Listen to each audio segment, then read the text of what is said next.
right.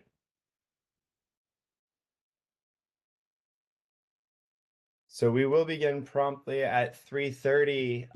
If you would like, you are welcome to grab the short link from the bottom of the page here.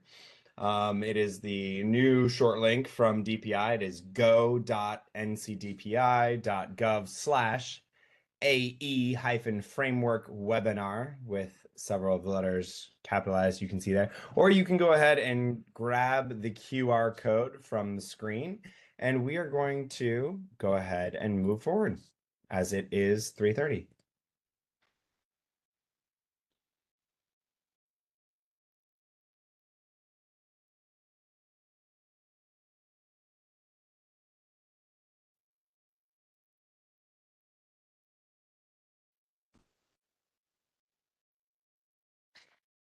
Hey, so welcome everybody. I am Laura Stotterman. I am your dance and visual arts consultant, and joined, not here with us today, but in support is our section chief, Dr. Lori Major Carlin, who is over arts as well as social studies.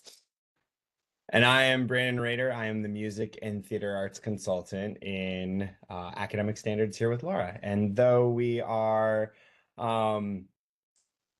represent different disciplines, since we are such a small team, we work together in all things. We'd like to invite you all to grab this this link here. Again, you can grab it from the chat, which is being dropped right now, or you can grab it in the QR code. We will ask that you fill this out and submit it with your CEU request at the end of the webinar. If you are watching this as a recording, you will be required to turn that in as well. This link will take you to a screen that looks like this. It gives you a preview of the actual reflection journal, and you'll need to click on that Use Template blue button in the upper right-hand corner. This is just like a force copy, except it actually gives you a preview of what it is you are actually copying and downloading into your Google Drive. Again, that QR code is here on the screen, and we can drop it one more time into the chat. Lori, would you like to unmute and say hello? Good afternoon, everyone. I hope you had a wonderful day, and I hope the sun is coming out wherever you are. Can always count on Lori to bring us some sunshine. That's great. Absolutely. Sorry, Lori, I didn't know you were with us. I'm so glad that you're able to join us. The purpose of today's session is to ensure that all educators understand the value of this common framework for the ways that it strengthens arts education and the educator's ability to plan, advocate, and execute instruction. So our intended outcomes are for the participants to understand how the common framework and vertical alignment builds continuity within and between disciplines. We hope that you can identify the support resources for unpacking the dance, music, theater arts, and visual arts standard courses of study, and also that you'll be able to articulate the new flow through theater arts to technical theater and through general music and/or BIM. So this PD directly supports the North Carolina Teaching Standard 3A, which is teachers know the content they teach by aligning instruction to the North Carolina Standard Course of Study. Our agenda is divided into 4 sections. We'll begin with an overview of the Arts Education Standards Framework. Then we'll drill down deeper into the standards and objective threads of our through lines. We'll share our available unpacking resources, and finally close out with a Q&A and final reflection. If at any time in the presentation you have any questions, you can drop them into the chat, and we'll use this time at the end to answer them. All right, so really before we dive in, we'd like to just take a step back, which is what we did at the very beginning of the process, and think about what students do in arts education. So we'd like to invite you to, again, go to this QR code. I'll drop the chat in, the link into the chat. And we now have this answer garden, which I'm hoping will show up as well. And this is a word cloud that we've been generating throughout the summer, really, the late summer, early fall here.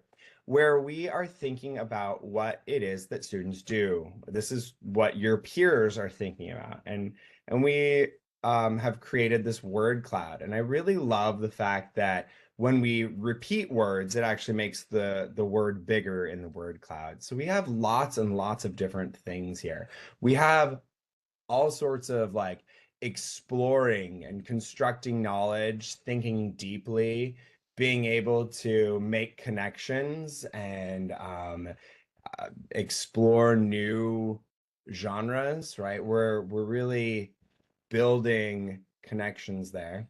We also see lots of words like problem solve and experiment with media. We see things like play and we have paint and we have draw and we have evolve and we have create and explore.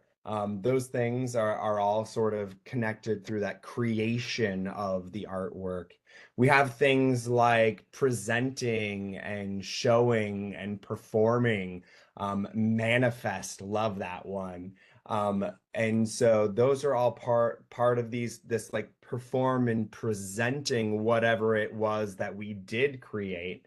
And then we have things like reflecting and engaging and trying to figure out, like critically think and imagine what the artist was thinking or how to express that. And so that's when we're responding to artwork. And so we really liked the fact that we can put all of these different things that students do in our 4 bins of artistic practices. And that language of artistic practice really comes from the National Coalition for Art Standards. The National Coalition for Art Standards created national standards back in 2014, and they were the first ones to really say that all arts areas connect, create, present, and respond. Now, the national standards do say, or they break it up between perform and present and produce, but our standards writing team said, well, even if it is a performance or a production of something, it's still some kind of presentation of whatever it was that we created. So to create consistency, they decided to stick with present across all 4 of our arts disciplines. Now, speaking of the standards writing team, we're going to take a look at the process for creating the new 2024 Arts Education Standard Courses of Study and its framework, which was built off of those 24 national artistic practices. So the standards writing team chose to keep those practices, but the rest of the content is state specific. The new 24 standards are, 10 years older, so they must be taught by every single teacher by next school year, the 25-26 school year. This means that it's imperative that we spend this year, which is called installation, exploring the many objectives and how they align to what we are already doing to prepare students to create and present works. But additionally, we owe it to our students to give them that well-rounded understanding of that art form.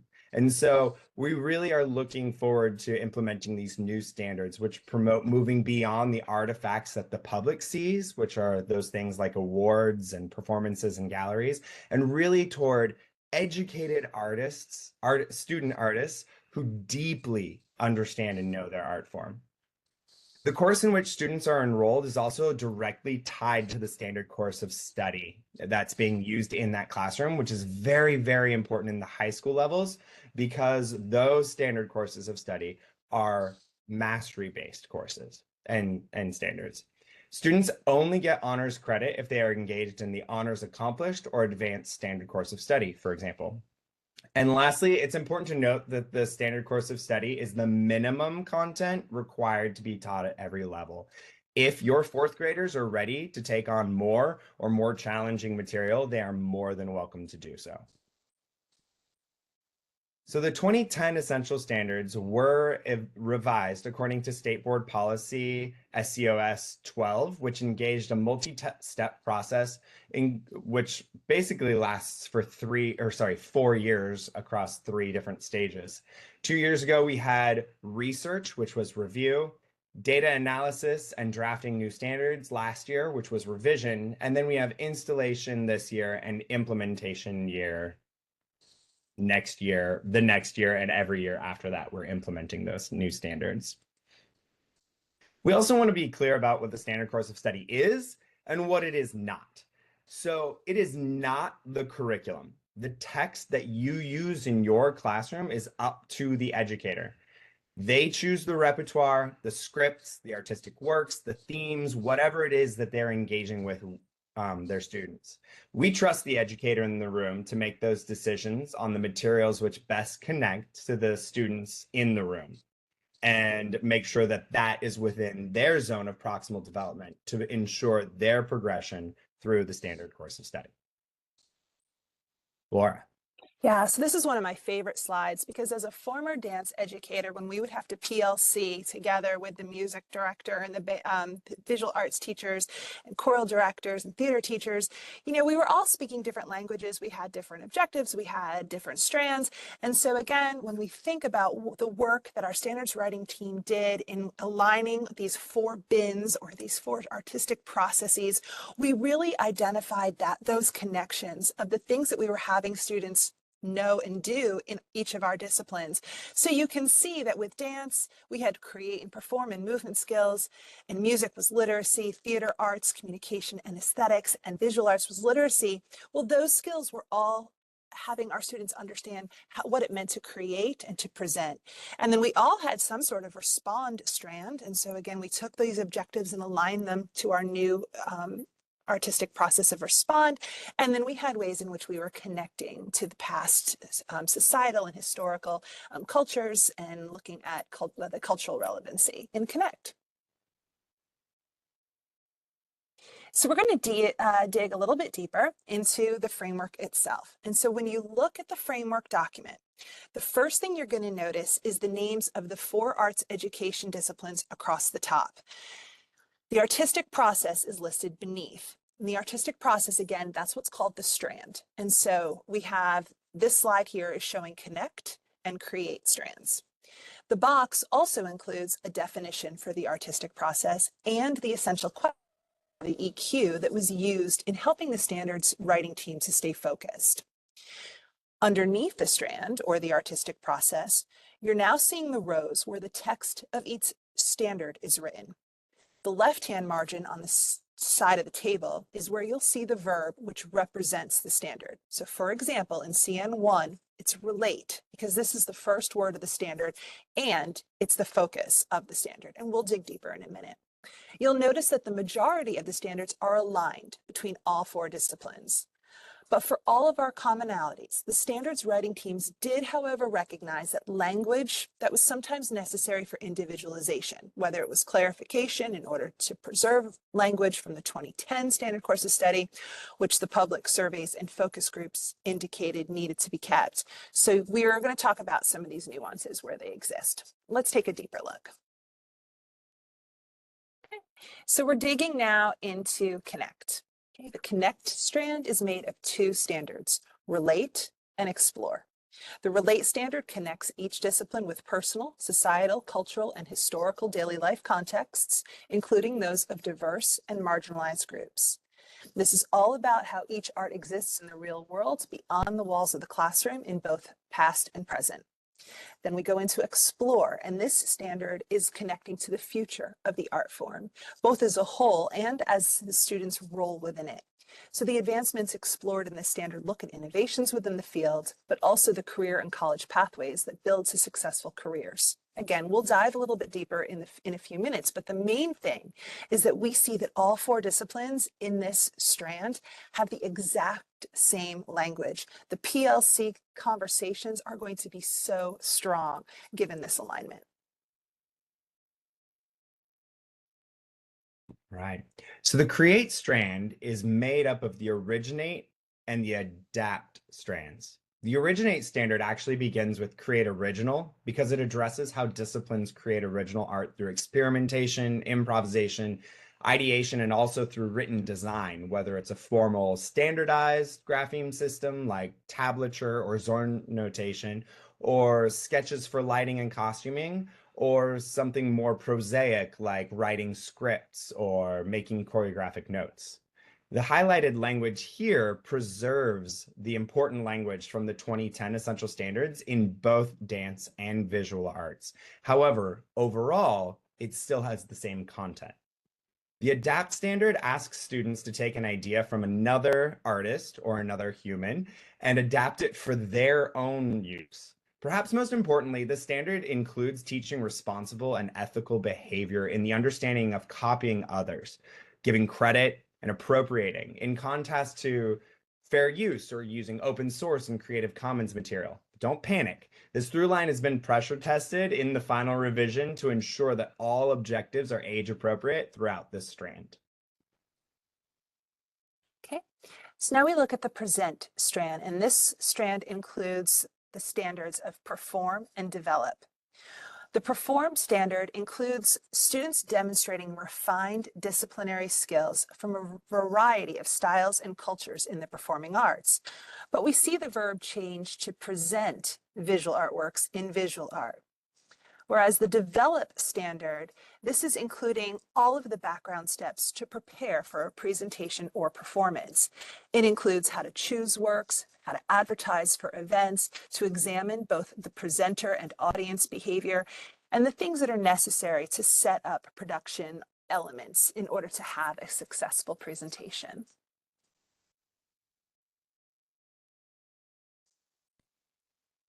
The respond strand includes the analyze standard and the evaluate standard. We'd like to take a moment to acknowledge that sometimes these were used in a confusing way in the 2010 essential standards, and sometimes they seem to use analyze synonymously with identify, but then also sometimes with evaluate and critique. And in the 24 standard course of study, these verbs are specifically and distinctly separated, and they mean different things.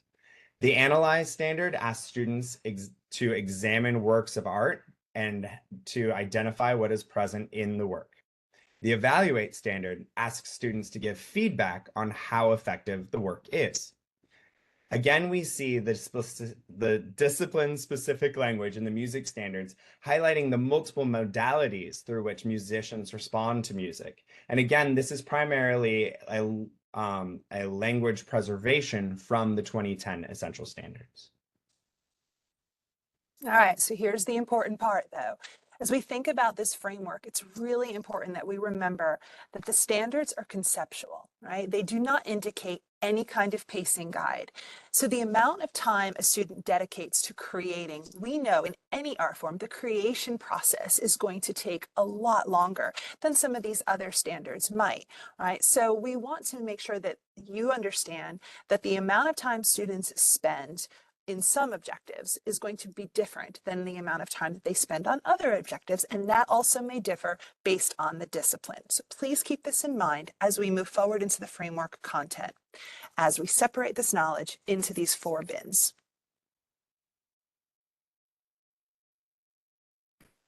All right, if you're watching the recording here, go ahead and pause to answer the questions in your reflection journal. For those of you who are in person, if you can find your first section and just take a minute to reflect on these questions. You can feel free to come back to your answers before submitting them with your CEU survey, but we'd like you to contemplate for just a moment on the value of a common framework and how it can affect communication with all of these important people in your school and in the school system. I'll drop that link into the chat once more for the reflection journal if you do not yet have it.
All right, go ahead and wrap up your thoughts, and then we're going to go ahead and drill down a little bit deeper. We've got a loose understanding of the 8 standards, but now we're going to go one step deeper and take a look at the relationship between the standards and the objectives. This is our drilling down document, which really looks at the topics, the through lines, we call them, in each of the standards, and the essential questions which drove the objectives in each standard. This document does not have the nuances that the other one did between disciplines. This one really only shares the common language. However, this is the document that was guiding our standards writing team, and they felt it was very important for us to preserve it and share it with you so that you understood where they were coming from. So we'll go ahead and do the same structure, break them down, one artistic practice at a time. Great. All right. So we're starting with connect. Again, we see the relate and explore standards. And these topics should feel familiar to the contextual relevancy, dance connecting, or theater cultural essential standards strands. Okay. Within relate, we see 2 main topics, or what we're saying are the through lines. The first one is A, deepen the understanding of artistic ideas by relating to historic, societal, cultural, and/or daily life contexts. And this has the EQ of how do the world and this art form influence one another? And then the second through line of the objectives is this co-curricular integration. And this has the essential question of how does school, life, and arts education skills relate to one another? Okay. And so these, again, should feel familiar in relation to the 2010 essential standards. Now, within the Explore standard, there are 2 topics of the objectives. And the first one is the post-secondary opportunities and careers of art professionals. And this has the essential question of what college and/or career opportunities exist in this art form. Then the second through line of objectives is going to explore the innovative methods, tools, and technologies that's used by artists in the professional industry, with the essential question, how is the art form transforming in the world? We wanted to make sure that we weren't just talking about technology as in digital technology or innovation as in technology, but also innovations in creative methods and ways of thinking and doing. So some of these topics might feel new for some disciplines as their presence was inconsistent across all disciplines. As a really tangible point there, we can talk about how Seurat and his pointillism was incredibly innovative. It didn't have anything to do with technology, but it was innovative. And then being able to play a string instrument with extended techniques, those are all innovative methods. Whether or not they involve technology is separate from them being innovative. So if we go into create, we see again the create original or originate and adapt standards. These topics should feel really familiar to the dance creation and performance objectives, music literacy, theater communication, or the visual literacy strands. Within originate, we see 2 topics. The first one is unplanned art. So this is where we improvise or experiment with original works of art. That essential question says, how does exploration, experimentation, improvisation, and investigation happen in art making? Now, I know that visual arts teachers might feel trepidatious or not connect very easily with the word improvise. However, we know that visual artists engage in unplanned experimentation with techniques and media and works all the time. And this is the same core process that's analogous to what improvisation looks like in the performing arts. So it's the same through line. It's the same idea here.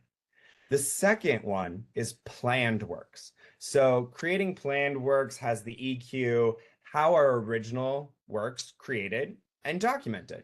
So the topic here is where visual art is going to plan and make work. It's really kind of the bread and butter, the meat and potatoes of the visual arts classroom. It's also where music students will write notation, dancers might plan and write choreography, and theater students will not just create scripts, but also lighting, sound, costume, and set designs. Within adapt, we see two topics as well.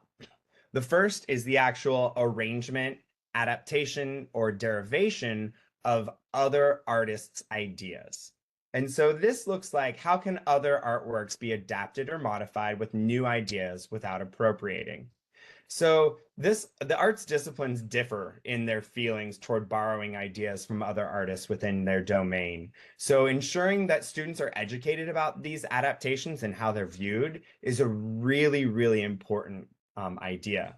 If I quote Thelonious Monk in something that I'm playing, I get a high five and a pat on the back. But if I steal Laura's choreography and put it in something I do, then I'm shunned from the community. So it's those nuances are very important within and between our disciplines. And there's always a right way to do it, and there's a wrong way to do it. And that brings us to the second through line. Being able to explain how artistic works are protected, shared, and used fairly by audiences and other artists.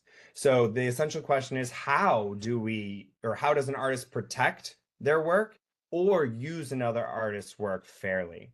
As we emerge from the COVID world where all copyright infringement law was sort of just suspended for the purposes of online education, it's imperative that we educate both students and ourselves on the proper use and ethics around intellectual property. This is both to protect students from plagiarizing or misusing others' works and to have them from having their own work misused. One interesting thing about the way these objectives were created is that the content is exactly the same from one discipline to the next. There's very little difference between them. And that's because we know that sometimes students don't have elementary or middle school dance, and they might only have visual art or music. And so they're still able to arrive to high school theater or high school dance having that basic knowledge on this ethics and fair use idea, how to cite work, what protections are around work, and how we can engage with other people's work fairly. Great. So now we come into the present strand, where again, we're seeing perform and develop as the two main standards. And these topics should feel familiar to both dance creation and performance and dance movement skills, as well as music literacy and both theater communication and aesthetics and visual literacy strands. Okay. So within perform, the two topics of the objectives are that first we're going to improve our technique, right? We apply feedback, we're learning the basic skills, and this is with that essential question of what steps can be taken to improve as an artist. So this is where that demonstration of artistic skills, so the application of feedback is going to be seen, where many students might be just demonstrating the same tendu or pirouette, or skills within a monologue delivery, right? So it's not necessarily a creation strand, but just the demonstration of the skill. And then we see perform and present the artistic work for an audience. And keep in mind that the audience can be formal or informal, so it could just be a pair share, or it could be something more grand on a large stage. But it's how can skills be presented informally or formally to an audience with clarity and focus. So this is the home of that student demonstration of these skills. Now remember, just because this is 1/16 of the topics does not mean that they only spend a 16th of their class time on these objectives. We go back to the fact that time will vary based on the needs of the course and of the student groups. So the amount of time needed is not equal. Now we go into the develop standard, and again, we see two objectives and two through lines of them. The first theme is that we're identifying the production needs of presentations. So the essential question is, like, what does it take to produce a presentation or performance? All disciplines have elements that are needed in order to produce their work, right? So whether we're looking at the lighting and flow of a gallery, the advertising of an event, we need stage managers, we need support for sound and lighting, ticketing, right? So all of the elements that are going to go into the production for students to really understand that aspect of themselves as artists and their involvement in that level. The second through line is that they're demonstrating audience and presenter etiquette appropriate to the context of a presentation, with the EQ of how does the venue and presentation formality influence meaning and performer or presenter audience etiquette. And so for these objectives, it's important to understand that the presenter can be a performing or a visual artist, and that the audience refers to any viewer of the art presentation. We also really wanted to move away from that idea of appropriate expectations for audience behavior, because we recognize that audience behavior depends on the formality and the context of the event, right? So we say, okay, you're going to hoot and holler at a pep rally where dancers are performing, or maybe at a competition, but if you go see the Carolina Ballet, the behavior should be different as audience members, right? And the same thing, how a student might interact in a jazz concert was going to listen a lot differently than if they go to the symphony. So we want to help students to understand, how do you know what the expectations are and how you have to kind of shift your audience behaviors within certain contexts. So this is really time to have those conversations with students and help them to understand how to read those situations. I apologize. I got click happy there for a second. Oh, you got off me. It's okay. All right. Love the questions coming into the chat. Again, you can go ahead and place them all in the chat and we will address them in our Q&A at the end. In the respond strand, we again see these analyze and evaluate standards. And these topics should feel really familiar to the dance responding, musical response, theater analysis, and the visual critical response strands. So within Analyze, we see two topics, and that is to identify skills and techniques used in artistic works with the EQ, what did the artist present? This topic is really aimed at like, what was objectively present in this work of art? What do you see? What do you notice? You can even extend that to the next one, which is, what do you wonder? So when we're interpreting intent and purpose in artistic work, we have that EQ. Why does the artist make specific creative choices?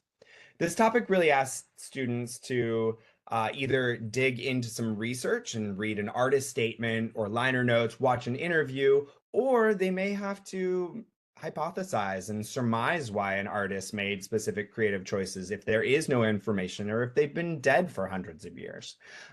This analysis really primes students to either make or avoid similar choices to evoke those similar responses in their own works. When we look at evaluate, we see that students are examining the effect of their own personal preferences on the way that they interact or respond to art. The essential question is, how do personal preferences influence responses to artwork? We really wanted to get to the point where we can ask students to objectively evaluate art, but we can't have a conversation about objective evaluation without first acknowledging that personal preference can interfere with our objectivity if we let it. So exploring the role and effect of personal preferences really allows students to be able to begin to move past it. The second topic is to evaluate artistic work and to provide feedback with the essential question, how can feedback be given to self and others? One beautiful thing about the way that the standards writing team wrote this is that they are sister objectives for the first topic within PR1. If students are asked to give a specific type of feedback, then students are asked to use that same specific type of feedback. This was aimed at helping teachers be able to implement these in the classroom, but also to be able to allow peers to help refine their artistic skills. So again, if you're watching the recording, you're welcome to pause here. But if you're with us live, please take a moment to find your section 2 reflection and you can reflect on these 3 questions. What feels familiar? What feels exciting? And hopefully not, but if you are, what feels concerning? You can go ahead and write those down in your reflection journal and we will give you a moment for that.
All right, we're going to go ahead and take a look at some more resources that hopefully will give you even more clarity and we can reduce that concerning.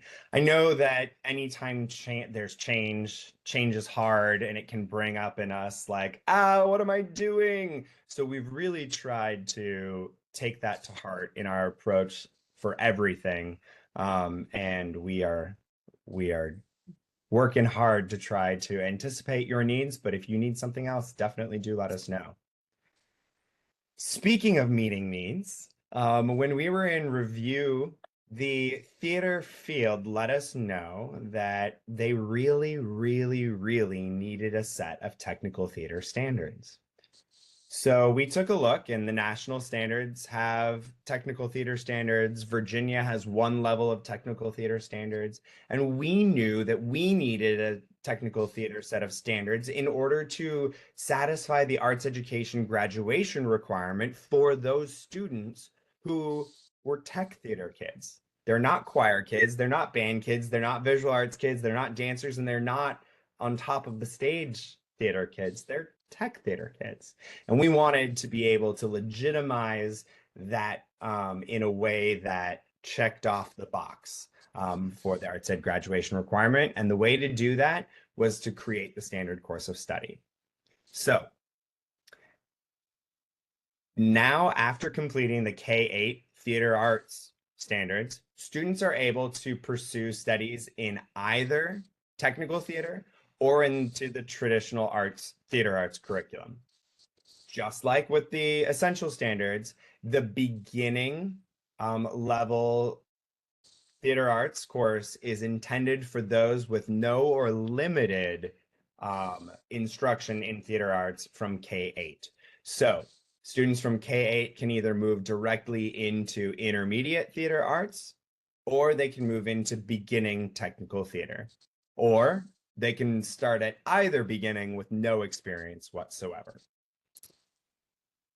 We also want to be really clear that technical theater has never been a course at the state level. If you are familiar with a technical theater course being offered in your school or in your district, that has been a local elective. That's been a local decision for all time, which means it does not satisfy the arts ed graduation requirement, which is why we made this decision.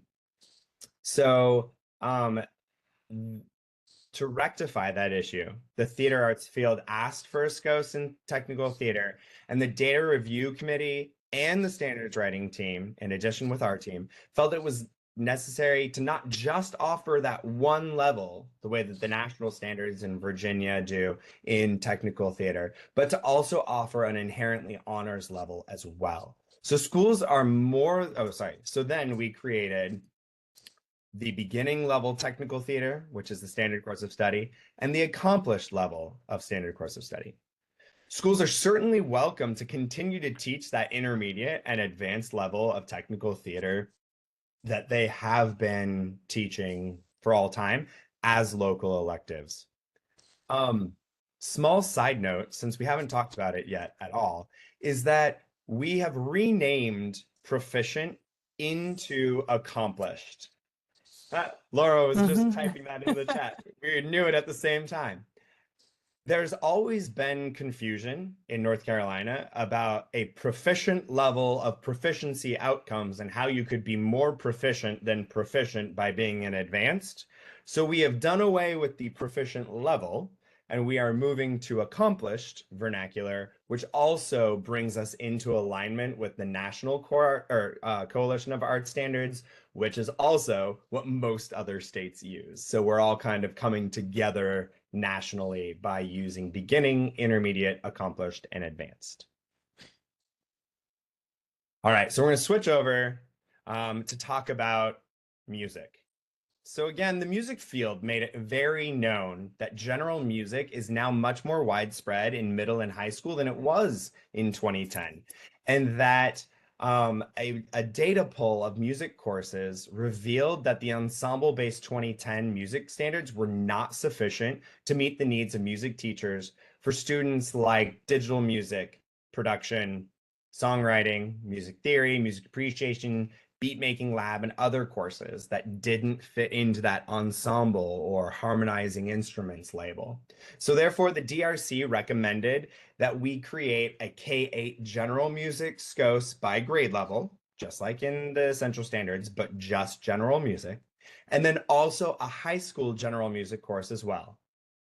Just like with technical theater, we felt like it was important to also offer that inherently honors level. So there is an accomplished one as well. Schools, again, are more than welcome to build a local elective for that intermediate and advanced level. So the general music standards are intended for use for all K-5 students before differentiating into either vocal and instrumental music, which are all of those ensemble or harmonizing instrument courses, or staying in the general music pathway. So with all other disciplines, either K-8 instruction or beginning general music can lead to accomplished general music. So just same kind of structure that we had with essentials standards. Now, the music pathway that's most similar to the old essential standards is actually this one here.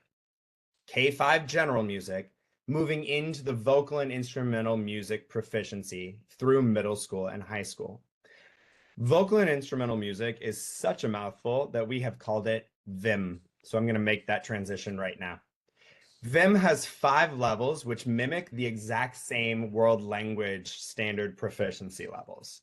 These were created in response to the call from the music field to create standards that were proficiency based and allowed students to begin vocal or instrumental music classes with absolutely no prior experience at any grade level, even in high school. So we will absolutely be providing guidance during this installation year for how to implement these 5 levels across what could be 7 years of instruction, 8 years of instruction if you start with 4th or 5th grade band, 9, but the abbreviated version is that all new students begin with the novice standards and they progress through the standards from there at their rate, regardless of whether they're a middle school novice or a 10th grade novice. So that's shown here in this final image. You can see that it's still possible for students to actually take general music through 8th grade and then transition to VIM in high school. This might look like a semester at novice, and then 2 at developing, and then 3 at intermediate, and then 2 at the accomplished level by their senior year, fulfilling their 8 blocks. Or you could see how a student begins at novice at the high school level with no experience, not even K-8 general music at all. So you can enter in multiple different ways. All right, if I haven't confused you too much, we're going to take a breath away from pathways and just take a look at paper resources. Well, we want you to bookmark this resource because it will become your best friend. This is our Arts Education Hub, and it is part of the External Implementation Guide for the North Carolina DPI Office of Academic Standards. Every discipline has a hub where educators and teachers and parents, they can access the standard course of study, the unpacking documents, and other resources that can assist in the delivery of the SCOS. The Arts Education website can be accessed to the URL shown on our slide, or by scanning the QR code, or by clicking any image on the slide. So both the framework and the drill down documents that we've shared today are on this hub in the Unpacking Documents page. But wait, there is more. So let's go to that next slide. We also have something that is absolutely essential to understanding the standard course of study, and those are the glossaries. The DPI team created 5 glossaries in one document. The Arts Education General Glossary is for all arts educators. Now, this glossary contains the terms which are found in 2 or more of the artistic disciplines and are helpful for all arts educators and administrators to understand what the SCOS is saying. Then the following 4 glossaries are discipline specific and contain the terms that are only used in that specific discipline's SCOS. This means that every teacher should be consulting 2 glossaries, the general glossary and their discipline-specific glossary. The SCOS documents are also available through the hub. I mean, you want to see what the standards are and what the objectives are, right? Well, this is where you go to see them. So they are on the discipline-specific pages that you see highlighted in pink above, right? Each strand is listed with its definition on the left-hand column. Then you see the standard text and the objectives to the right, identical to the format of the 2010 Essential Standards. Be sure to tune into our upcoming webinars when we will be exploring each of these objectives in greater details. We've also created a vertical alignment document that shows the development of the objective thread or through line that we've been using that term, right? The progression of skills from K all the way to 12th grade. How do these objectives progress? Okay, and next. We have our crosswalk. So what is a crosswalk, right? The crosswalk is showing where we came from and where we are now, right? So we're looking, they're found on the discipline-specific pages, right? Or I think there's a crosswalk link with a little guy walking across the street. So cute. But anyway, the 2024 standards and the objectives shown here with that arrow, right, are in the left column. And then the 2010 essential standards are in the middle column so that you can see where some of the previous objectives might be aligned with what is now going to be your current standard course of study. Note that sometimes we did swap grade levels. So maybe something was previously done in first grade and now we're seeing it in second. That is not a mistake. There was a lot of conversation with this vertical alignment and development. And then we have a column, if you were to print it out, you are going to be able to make your own notes and things that maybe lesson plans that you had done in the past and how they will now apply to the new standards and objectives. All right, for our music folks, the data really supported presenting the content of the standards in musical graphemes for the skills in a horizontal format related to the SCOS. So I need to be really clear that this is not a pacing guide. This is a recasting or just a quick guide to the content in the standard course of study. It's to assist in the vertical alignment of teaching music symbols, and that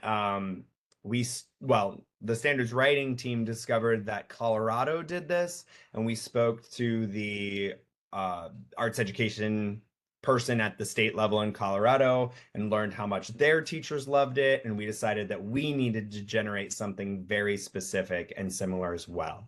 I do want to note that where there is the word examples, that means that these are examples. It is not prescriptive if it says examples.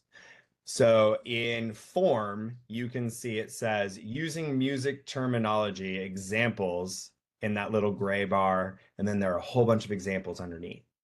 So those are all what we meant when we said, but they weren't actually specifically named in the standard course of study. Conversely, pitch, rhythm, and meter are all very concretely, this is what we said in the standard course of study. All right. So again, if you're watching the recording, go ahead and pause here. And if you are with us live, if you can please find your section 3 to have the reflection time. Is there anything that you were surprised to see, either positively or negatively? How could you use any of these documents with administrators, parents, teachers, or students? And which resources actually seem the most valuable to you? So we'll give you just a minute for that.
We have to give credit where credit is due.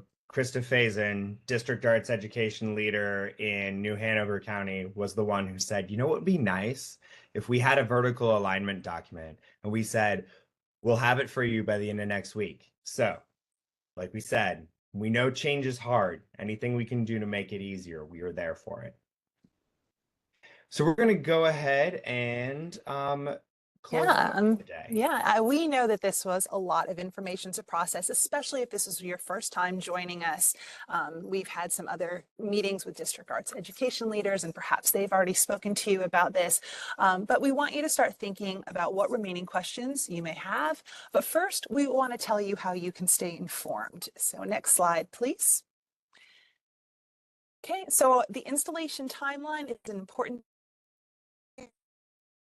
links for the upcoming webinars, where again, we are going to take an hour to unpack each of the 4 artistic process strands and their standards and objectives. So please join us and register now to stay in the loop.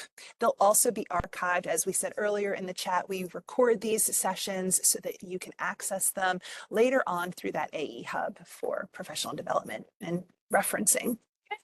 And next, make sure you stay in the know. We understand that our listserv bulletins, we have a setting the standard bulletin, we have just the arts education standards or stakeholder bulletin, we have one for district arts education leaders, and we know that sometimes, you know, these might go to your other inbox and you'll say, oh, I'll read this later, but this is really an important year to stay informed. So please, when you get them, just open them up, give them a quick, you know, perusal and see what's happening, stay informed and stay connected with us through this way.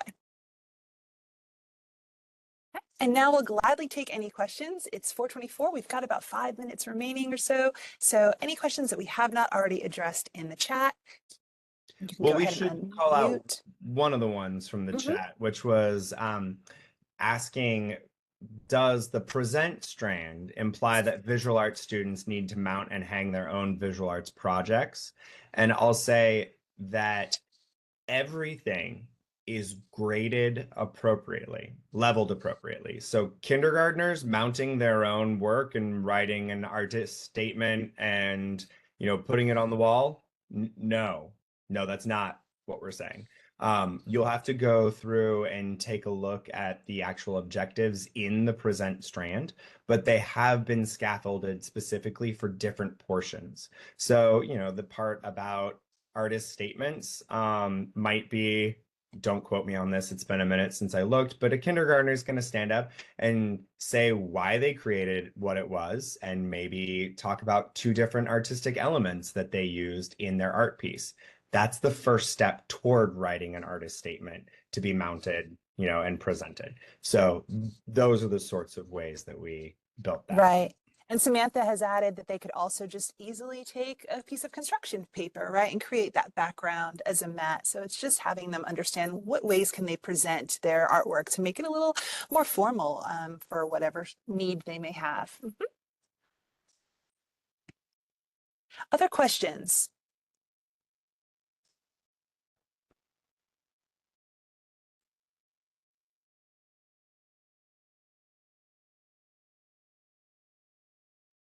There are lots of standards writers on this. Anybody who needs to add anything?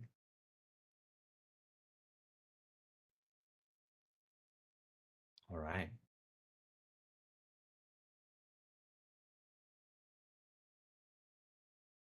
Alicia, thank you very much. You were imperative in, or so instrumental in helping us do that. All right, so our closer today, at the very bottom of your note catcher, please locate the 3 shapes that are shown on this slide. And in the triangle section, you can write 3 important key takeaways that you have from today's meeting. And if you had to boil it down to just 3, what would they be? In the circle section, you can write anything that's still circling in your head. If you still are grappling with something, or if you have questions, you can go ahead and write it down. And then next to the square, anything that squares with your thinking. I like to say, sometimes I go to webinars and I feel validated for some belief that I've held. Yeah, see, that's what it's supposed to be, you know, and that's what I'll write in this. And if you'd like to share any of those in the chat as we finish up, you are more than welcome to. A reminder that in order to receive your CEU certificate, we need you to do two things. The first one is to finish your reflection guide, and the second one is to submit it with your Arts Ed PD survey at this link. I believe we'll drop this into the chat as well.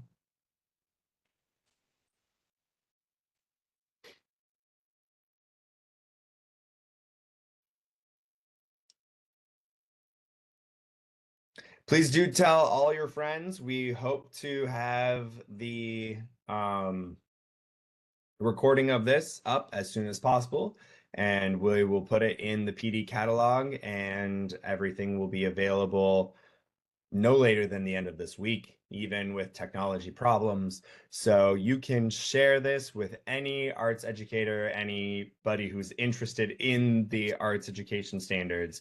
Please do let them know that this is available for them to build their understanding around the framework. And thank you so much for being here. And again, seriously, feel free to reach out to us with any questions you have. Absolutely. Thank you.